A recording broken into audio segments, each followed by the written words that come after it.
Hello everyone, and welcome back to Game Easy, Roll Good. Today we're actually going to continue sort of the same theme among the video I did last week, where we're going to be talking about specific rules that have changed in the 2024 Player's Handbook that deal with moving creatures into the same space and what happens when that happens.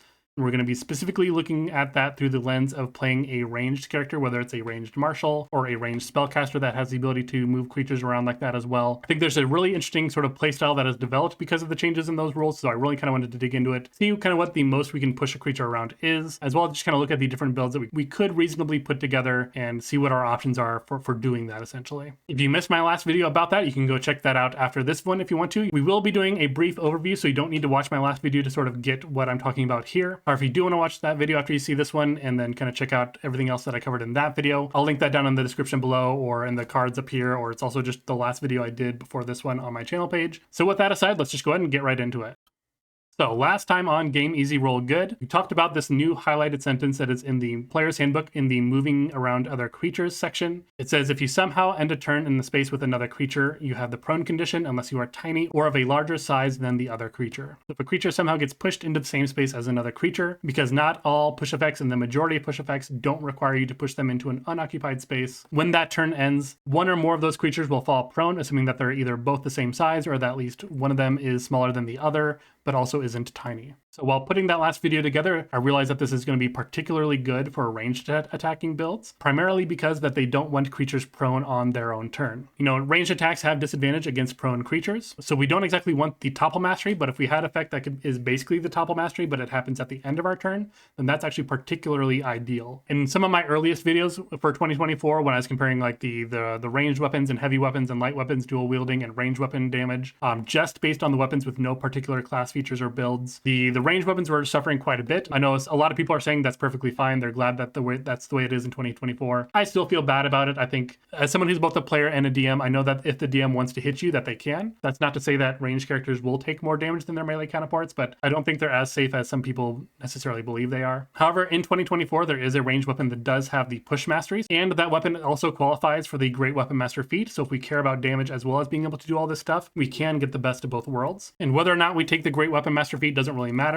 As long as we're using this weapon to push creatures around, ranged characters can utilize this new rule to sort of play sort of a soft controller by pushing creatures into each other and knocking one or more of them prone. This not only will give advantage to your melee allies to make it easier for them to land their attacks, of course. It might allow a barbarian to be a little more defensive by not having to use reckless attack. You can set up sneak attacks for your melee rogues, or just give a melee ally advantage who doesn't have a pretty reliable source of advantage otherwise. You know, you can allow them to use a weapon that doesn't use the topple mastery if they don't want to. So not only are you giving your allies all those advantages, but you're also just basically causing a slow effect on that creature as well, because they need to spend half their movement to get back up. And even if they crawl, again, that's still at half speed, so it's basically the same effect. So while I feel like the idea of doing less damage only because I'm a ranged character feels like a punishment, I do like the idea that doing less damage because I'm here creating opportunities for my allies and sort of debuffing enemies. I think that's a very valuable trade-off, which is why I'm particularly excited about this rule and why I wanted to do sort of a deep dive on it today. But before I get into that, I did want to cover a question that came up in my last video, whether or not pushes stack. I did see where they were coming from, and I had to double check the rules to make sure that it made sense to me that they stack. The only rule that we really have around it is the rule around simultaneous effects. This was originally introduced in Xanathar's Guide to Everything. The text is a little different in the 2024 Player's Handbook, but it's basically the same thing. They just removed a lot of extraneous text. So this one says, if two or more things happen at the same time on a turn, the person at the game table, player or DM, whose turn it is, decides the order in which these things happen. For example, if two effects occur at the start of a player character's turn, the player decides which of those effects happen first. So there are rules around things that don't stack, those being conditions and spells. So we know that conditions don't stack, but being pushed isn't a condition. And spell effects don't stack. However, this isn't really relevant to being pushed in the vast majority of situations. I don't even know if that's ever actually come up in a game of Dungeons & Dragons ever, because you would basically need two spellcasters casting the same spell at the same time that pushes a creature, or concentrating on the same spell at the same time that somehow moves a creature into the same space. Not saying that that couldn't happen. It is a situation we could create, but it's just not a situation that's that's realistically going to come up. So the only rule we have is the simultaneous effects. If we apply more than one push effect on a single action or attack, those two effects do happen simultaneously, but within that moment, again, we're choosing an order in which they happen, so they happen in sequence in that chosen order. For example, if we have one effect that pushes 10 feet and another effect that pushes 5 feet, we can choose to push 5 feet, then push 10 feet, or we can do vice versa. Similarly, if these effects happen on another creature's turn, such as through an opportunity attack, we, the player who did the attack, get to choose if those effects happen and how much they get pushed if they do happen, but the creature who's being attacked gets to choose which order they happen in, which could be important, and we'll actually talk about that a little bit on the next slide. If pushes weren't supposed to stack, we would need to see a rule that basically says that an effect that moves a creature must be measured from the space that an effect occurred, such that an effect that moves a creature can't push them beyond what it could have pushed them from that original space. But we don't have anything like that. So I will be operating under the assumption that the pushes stack as described here. However, that being said, I wouldn't fault a DM for not wanting a single hit to be able to basically launch a creature halfway across the battlefield. That can feel a little goofy. Maybe that feels a little too like Dragon Ball Z-ish or whatever. You know, if a DM wanted to say that if multiple push effects occur, that only the strongest one applies, or that the total distance push can't be more than the strongest push could push them, you know, that maybe would enforce a more sort of grounded or realistic feel, rather than being able to like knock someone with a warhammer and knock them, you know, 50 feet across the battlefield. I definitely understand that there are some people who like playing that way. However, I will not be considering that here because that is not how the rules read to me, at least. And generally, I'm just kind of personally okay with it because I think if a player wants to build around it and they're just kind of putting all these push effects on all their attacks, then that is a signal to me as a DM to put cool things in encounters for players to push things into, or if I want to limit them, I can make smaller rooms so that they can't push things around as much. Like there's a lot of tools that DMs have to work around some of the more, you know, absurd things that our players can do without putting a hard limit on them. So with all that aside, let's go ahead and look into the first ranged build option that actually doesn't even use a ranged weapon. And that's going to be sort of looking again at the Path of the Giant Barbarian. This is basically the subclass I basically kicked off the last two videos. This will require us to be at least a level 6 in Barbarian. And of course we need to be raging. This is because that the Path of the Giant Barbarian gets a feature at level 6. When they rage, they can turn a weapon that they're holding into a weapon with the thrown property, and it returns to them when they throw it. So this opens sort of a pseudo-ranged playstyle for the Barbarian. For the weapons that apply here that have the push mastery, for one-handed options, we have the Warhammer. This does have the versatile property, but versatile can't be used with ranged attacks. For two-handed options, we have the Pike as well as the Great Club. Of course, if you want to eventually use Great Weapon Master to maximize your damage, you probably want to stick with Pike. However, for just being the best pusher, that's what we're trying to do in this video. We're going to be choosing the Warhammer at least. You could choose the Great Club as well, but we're going to be choosing the Warhammer because one, it does the same damage as the Great Club. It's one-handed, so we can use a shield if we want to, or just keep our hand open to do something else with. But we'd be using this also because it does bludgeoning damage, and that qualifies it for the Crusher feat. And again, while the Crusher feat can only push into an unoccupied space, we can layer the effects in such a way that that 5 feet that the Crusher effect pushes always moves into an unoccupied space. And speaking of feats, we're going to look at the Strike of the Giants feat. This is sort of like an origin quote-unquote feat from the Big B Presents Glory of the Giants book. It also comes automatically with the Giant Foundling background as sort of an origin feat, similar to what they did with Spelljammer and some other of the more recently released materials. So the Stone Giant gives us a push, proficiency bonus times per long rest when we hit with an attack, and it's specifically either a melee attack or a ranged attack with a thrown weapon, which of course that's exactly what we're doing here. And then of course we're going to take the Crusher feat for the ability to push a creature, but also this is just a really good feat specifically for a Barbarian using a bludgeoning weapon because we have on-demand advantage, which means that we're going to crit more often, and when we crit with a bludgeoning weapon with Crusher feat, that gives our allies advantage on attacks against that creature, like until the beginning of our next turn or something like that. It's pretty crazy. So even when we're not able to knock those creatures prone by pushing them into other creatures, if we crit, we can still give our allies that advantage. However, because the Crusher feat is limited to only pushing creatures into an unoccupied space, this is actually one of those situations where, let's say that we hit a creature with an opportunity attack, so it is that creature's turn. Let's say that we apply the Crusher feat push as well as the push mastery push to that creature, trying to push them into another creature's space. Because they can choose the order in which those things happen, they can choose that the push that would finally push them into that creature's space would be the Crusher push, and thus prevent them from being moved into that space. So that is one of the situations where the rules around simultaneous effects benefits the enemy who's being pushed, rather than us who's trying to push them into that space. As for multi-class options, there's only really two that make sense, at least that have push effects for the Barbarian. You know, I could do some sort of magical Christmas land build that puts all these sort of class and subclass features together that can push a creature, but that's unrealistic, of course. I think 3 levels into Swarmkeeper Ranger could make sense, and I think, of course, 3 levels in Battlemaster Fighter could also make a lot of sense. They both have their advantages and disadvantages. For the Swarmkeeper, they have the Gathered Swarm feature. This can only happen once per turn, but it is otherwise unlimited. It is a Wisdom-based save DC, which means it's 8 plus your Wisdom plus your proficiency bonus. So this will probably be a lower DC for the creature to make, which might make it a little less reliable. There's also no size limit on it, which gives us the opportunity to push huge or gargantuan creatures, even though they're probably more likely to have very high strength saves anyway. And then, of course, the Battlemaster Fighter has the pushing attack maneuver. We get up to 4 of these per short or long rest at level 3. You might want to use other maneuver, of course, but you could potentially do this up to 4 times per short rest. It is a strength-based save DC, so 8 plus your strength plus your proficiency bonus. So that's a much more reliable saving throw for you. However, this one only works on large or smaller creatures. The final feature we can add on here is the level 9 Barbarian Brutal Strike feature. In order to use this feature, we need to be reckless attacking, we need to sacrifice the advantage from that reckless attack, and we can't have disadvantage. But if we do this and if we hit, then one of the things we can do is push a creature 15 feet, regardless of their size. Well, you don't need all of these levels to be a good pusher with a build like this. Let's say that we're at least levels, 12 to 15. So we have the Push Mastery pushing up to 10 feet. We have Strike of the Giants pushing 10 feet. We have Crusher pushing 5 feet. We have Pushing Attack and Gathered Swarm both pushing up to 15 feet. And then we have Brutal Strike, which also pushes exactly 15 feet. If we don't have both Fighter and Ranger levels, we can push as much as 55 feet in one attack or up to 70 feet with the Ranger. Or since we are a Barbarian with 2 attacks, in 2 attacks we could do up to 80 feet in a single turn or 95 with the Ranger. However, if that creature is huge or bigger, then we're limited to only 30 feet or 45 feet with the Ranger. And again, that's all assuming that they fail any applicable saving throws. So that's the path of the Giant Barbarian. Let's go ahead and move on to the next one.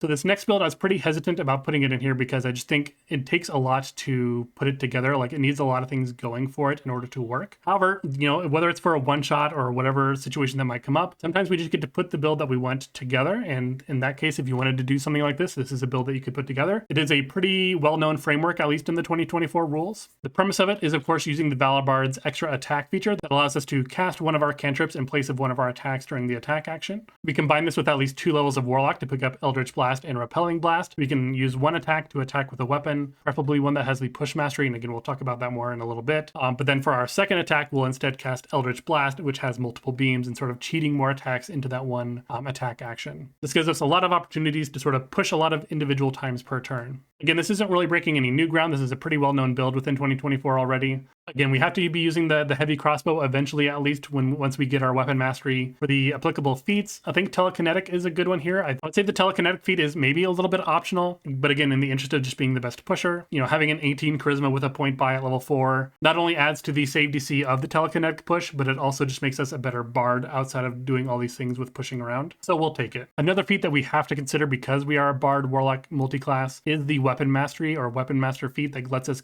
get a mastery, and we can change it once per long rest, I believe. We could technically dip into like fighter or any other martial class to pick up a mastery, but because we are a bard and basically a full caster, and we already took 2 levels in warlock, which is already slowing down our spell progression, taking even that 1 level in fighter for mastery means a lot at this point. That basically puts us 1.5 spell levels behind in our spell progression. So that is pretty expensive, and I would rather just take the weapon master feat, which gives us +1 dex. So we might take that at level 8 bard, for example. Until then, we can't use the push mastery of the heavy crossbow. For our warlock levels, we are just going to focus on what we take for invocations. Of course, that'll be Pact of the Blade, Agonizing Blast for Eldritch Blast, and then of course the Repelling Blast to push creatures around with Eldritch Blast. While this build does have some problems, it does have some benefits for it. Because we are using a crossbow and because we're only using it once per turn, we can actually ignore the crossbow expert feat because we don't need to worry about ignoring the loading property of the weapon because, again, we're only using it once per round anyway. If we needed it, I probably just would have disqualified this build as being a functional build in the first place. So that is at least one pro for this build, though it does have some cons. And one of those things is, we need to get mastery from somewhere. Like I said before, we need to take that weapon mastery feat. We're not going to take it from fighter or anything like that just because that's so expensive already. The second con of it is that we specifically need a magic heavy crossbow in order to use it as a pact weapon due to the changes in the Pact of the Blade rules in 2024. The weapon that you conjure with the Pact of the Blade feature cannot be a ranged weapon. However, you can create a bond with a magic weapon that you touch, and that has no limits on it. If we find a magic heavy crossbow, then we can create that as our pact weapon. So we need to pick up the weapon mastery feat, and we specifically need a magic crossbow in order for really everything to really work together. You technically could get away with it and just use dex for the heavy crossbow and then charisma for your Eldritch Blast attack, since that's going to be most of your damage anyway. At least in the interest of everything working on the same level, ideally that would be the situation.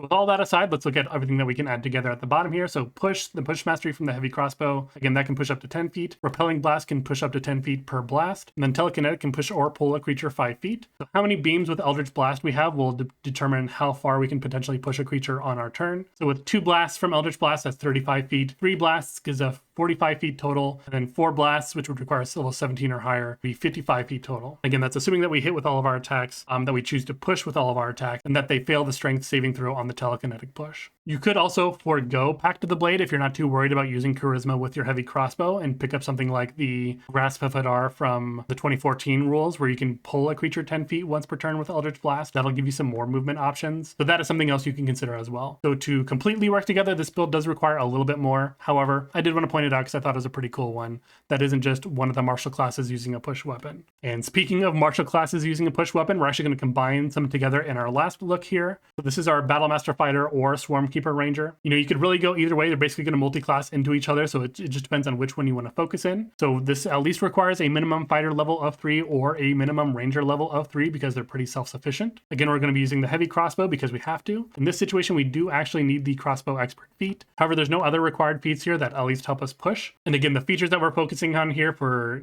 Swarmkeeper is the Gathered Swarm. For Battlemaster, it's the pushing attack. But there is one multi-class option that might be situationally useful depending on what your level spread is and what class you're focusing on more. And that would be actually the War Domain Cleric, specifically for 2024. This does require a pretty heavy investment of getting 3 levels in Cleric to get that subclass, because that's when all subclasses come online in 2024. But the benefit is that bonus action attack that you get from the War Priest feature, you can use it a number of times equal to your wisdom per short or long rest, unlike in 2014, that was limited to only per long rest. So you get these back much more frequently. So you do have to invest a couple more levels, but that also means that you get many of the same features that you would get as a level 1 cleric in 2014, but you also get access to level 2 cleric spells if that would matter to you for some extra utility or support. I think if you're focusing mostly on ranger levels, this is actually a pretty tempting subclass option in addition to the fighter. Not only will you probably already have decent wisdom, but the higher level Swarmkeeper traits beyond level 5 for extra attack aren't really that remarkable, and especially for the strategy that we're trying to do here with pushing creatures around and knocking them prone by pushing them into each other. So I think 3 levels into War Domain Cleric to unlock, 2 or maybe even 3 bonus action attacks per short rest is actually pretty powerful.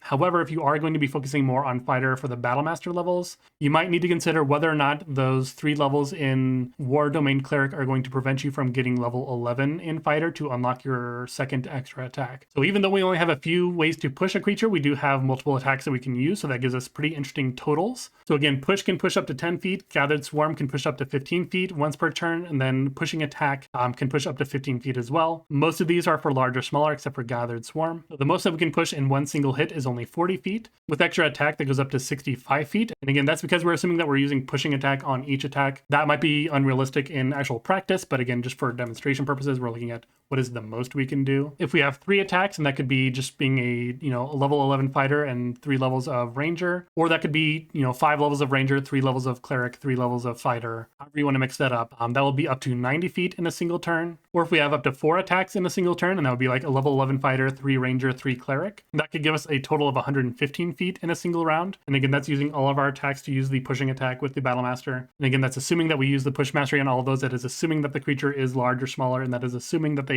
fail the strength save on Gathered Swarm. However, if that creature is huge or larger, then we're limited to only 15 feet on Gathered Swarm. And that is assuming that they fail the strength save. And again, huge creatures and larger creatures typically have pretty strong strength saves. So while it's not impossible, it might be much less likely that we can push them around. So that is it for the martial builds that at least I wanted to highlight, but I do want to talk about some caster options. There aren't really any build options for casters when it comes to classes or subclasses that can force enemies into each other by pushing them around. Of course, there's the Warlock with Eldritch Blast and Repelling Blast. That'll work with any class that can benefit from that combination, such as the Sorlock or whatever we can do. In 2024, the Repelling Blast invocation can actually be used with any cantrip. It just happens to work best with Eldritch Blast because it has multiple beams. The combination of the Genie Warlock choosing the Dow Genie can still combo well with the Crusher feat, so long as you, again, are pushing creatures in the right sequence, such that the Crusher effect effect pushes the creature into an unoccupied space first before pushing them the rest of the way into an occupied space. As I mentioned in the last video, the Thorn Whip cantrip, which is available to druids and artificers, it has a 30-foot range. It relies on an attack roll, which is much more reliable than a saving throw. However, it does only work on large or smaller creatures. But if you are a caster who wanted to be able to take advantage of being able to push creatures around in different ways, this isn't a bad thing to have in your back pocket. You could get that through the Magic Initiate Druid Origin feat in 2024. Finally, there's also the Lightning Lure cantrip, which I also mentioned in my last video. This one has no size limit, but it does require a strength saving throw, and it only has a 15-foot range. But if you wanted access to this one and you didn't have access to it in another way, I believe this one is available to sorcerers, warlocks, and wizards. You can get it through Magic Initiate Wizard as an Origin feat in 2024. So as we're coming to the end of this video, I do want to give sort of my final thoughts here. Again, I think being able to topple one or more enemies at the end of our turn is the first thing that has really made me feel good about the state of ranged characters in 2024. And again, this is the first thing that I've seen that has made me want to actually consider picking up or playing a ranged character again in 2024. You know, it's not so much that I'm a damage junkie, but I was just really sort of down in the dumps about the nerfs to sharpshooter and things like that, and just the way that sort of ranged weapons felt like they were, I guess, treated in 2024. But this is, again, very, very exciting to me. For this video, again, the builds that we're showing here are mainly just trying to make the most out of the available features for pushing creatures around with a ranged character. These weren't supposed to be like the best of the best builds or whatever. We're just trying to apply as many push effects as we can to a reasonably built ranged character. However, there is a chance, even with the longest ranged weapons, that you would have a chance to push a creature either into your long range with a ranged weapon and be firing at disadvantage, or you could even push them out of your long range depending on how far exactly they are away. For a heavy crossbow, this is unlikely to happen because they have a normal range of 100 feet and a long range of 400 feet. There are certain maps that exist even in published modules where you could absolutely be firing beyond 400 feet. So it's not impossible, but it's unlikely with a heavy crossbow. However, for the Path of the Giant Barbarian, their thrown weapon range is only a normal range of 20 and a long range of 60. So if they want to stay within that normal range, they would need to be moving along with their target if they're trying to excessively push them. The Barbarian does have extra movement, so that might not be particularly too hard for them, but it is something that might force them out of position while they're also trying to push the enemy out of position. All that being said, pretty much any ranged character with the heavy crossbow mastery or Eldritch Blast and Repelling Blast would probably suffice in the vast majority of situations. There's probably really no reason to go as deep on it as I did in this video. This was, again, really more for demonstration purposes to see what the most we can do is. And even with all this done, I'm still really interested in looking at a character that likes to push themselves into another creature's space. Again, I covered in my last video at least one way that we can do that. And again, while I was doing this video, I saw another feature that I overlooked in my last video that could also get us into another creature space. So I might actually just cover that in my next one, see if I can build sort of a luchador, a sumo wrestler, or just a juggernaut or a bully that likes to just force themselves into other creature spaces and knock them over. That just sounds like a really fun build to kind of think about and put together. So that's everything I wanted to cover in this video. Let me know anything that you thought about any of the builds that I covered.